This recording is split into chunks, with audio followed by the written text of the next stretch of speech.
Monday morning to you. Thanks for joining us. I'm Heather Brown. Jason has the day off, and I sure do hope he is sleeping right now. This is CBSN Minnesota's morning update, so be sure to grab that coffee. And let's get you up to speed on the news and the weather. It's going to be a decent day out there, let's call it. The rain will not have started yet. Riley tells us the high is going to be right around 57, so a little chillier than what we had over the weekend. It's tomorrow when that rain starts, so no umbrellas needed for today. Also no sunglasses. Let's talk about this, though. March Madness. Oof, brutal this weekend, right? It's really living up to its name this year. Busted brackets all over the place. And we know some of your brackets are in rough shape. In fact, CBS Sports says that every bracket in its challenge was busted in Saturday's first game. Oof, big upset. 15-seed Oral Roberts when they took down Ohio State. That was the end of it for me. That was very early on. Then their 8-seed Loyola stunning the number 1 Illinois yesterday. Surprises, of course, every year this happens. They will continue. But I'd love to know how your bracket is doing. What I'd love to hear from is someone whose bracket wasn't busted. Who did you choose? How are you doing this? Let us know. Comment there on Facebook. We'd love to see what's going on in your bracket. If you're watching right now on Facebook, leave us a comment, and we'll check in with a few of those in just a minute. Jury selection does resume today in the Derek Chauvin trial. 13 jurors have been seated. Judge Peter Cahill wants 2 more alternates because of course, all the publicity in this case. And Derek Chauvin, former Minneapolis police officer, is charged with murder and manslaughter in George Floyd's death. We do have some promising news overnight on a 4th COVID vaccine. This is one from AstraZeneca. They say that their trial shows the shot is 79% effective. And this isn't preventing symptomatic illness, but it's 100% effective against severe disease and hospitalization. So now that they have these results, now AstraZeneca says it can apply for that emergency use authorization that the other 3 have from the FDA. The company says it will do so in the coming weeks. Miami spring breakers. Yep, Miami Beach officials extending an 8 p.m. curfew right around that South Beach area. So this is an emergency measure. It comes after days of partying by the spring breakers. A lot of them not wearing their masks. We knew this was going to happen, right? The curfew was widely defied on Saturday night, and at one point, actually called on the SWAT teams to help clear out the crowds.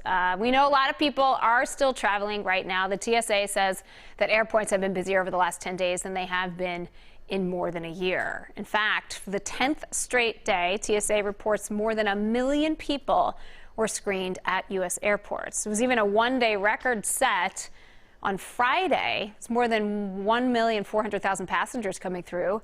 CDC, though, still recommending that you don't travel. Former President Donald Trump is apparently coming back to social media. Trump's spokesperson told Fox News over the weekend that the former president is launching his own network in a few months. No name yet for this platform, but the spokesperson said that it will attract tens of millions of new users and, quote, completely redefine the game. So this move comes after Trump was permanently suspended from Twitter and other social platforms following his incitement at the U.S. Capitol riots back on January 6th. Dr. Oz is taking over the guest hosting duties for Jeopardy today. He comes after Katie Couric. She had a 2-week stint there as the game show is searching for a new permanent host. This, of course, following the death of Alex Trebek. Dr. Oz steps in as the host for the next 2 weeks. Minnesota bear cub that was spooked from its den is getting some much-needed help. The Wildlife Rehabilitation Center of Minnesota says that this little guy, this little cub, had been on a tree for 2 days. So they tried to locate his den by paw tracks. He tried to get back to where he was, but there wasn't enough snow to do it. So when he arrived at the center, that rehab center in Roseville, he was dehydrated, he was underweight. The veterinarians were able to help him for now, but he is ultimately headed to a rehab center in Rhinelander, Wisconsin. A woman in Madison, Wisconsin is proving that it's never too late to do the right thing. Here's Betty Diamond. When she was 10 years old, she rented out a book from the Queens Public Library in New York. It was called Old Paul and carries the tales of Paul Bunyan. But the book became past due. So Diamond said she was so embarrassed that her 10-year-old self decided that the best solution was just, yep, here's what I'm going to do. Just pretend that this never happened.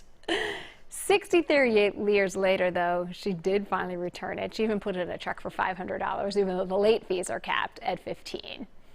Public libraries are an amazing institution. I mean, think about it. You walk in, they give you something for free, and they trust you to bring it back. That is just amazing. I have never heard of a book being returned 63 years later from the original borrower in such great condition.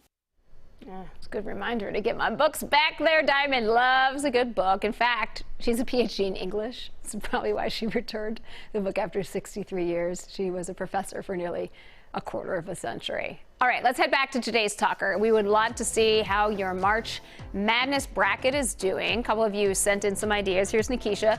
So they don't play the brackets or follow, but they were playing hard. Yes, they were. I mean, they really want to win. Sometimes it's just harder to watch the losing team and just the disappointment on their faces of working so hard to get there. Thanks, Nikisha. Simon says, I usually only do the college hockey bracket. Gophers #1 seed. Go Gophers. I think the Gophers this year are the #3 seed in the hockey bracket. But you know what's cool about this year in the hockey?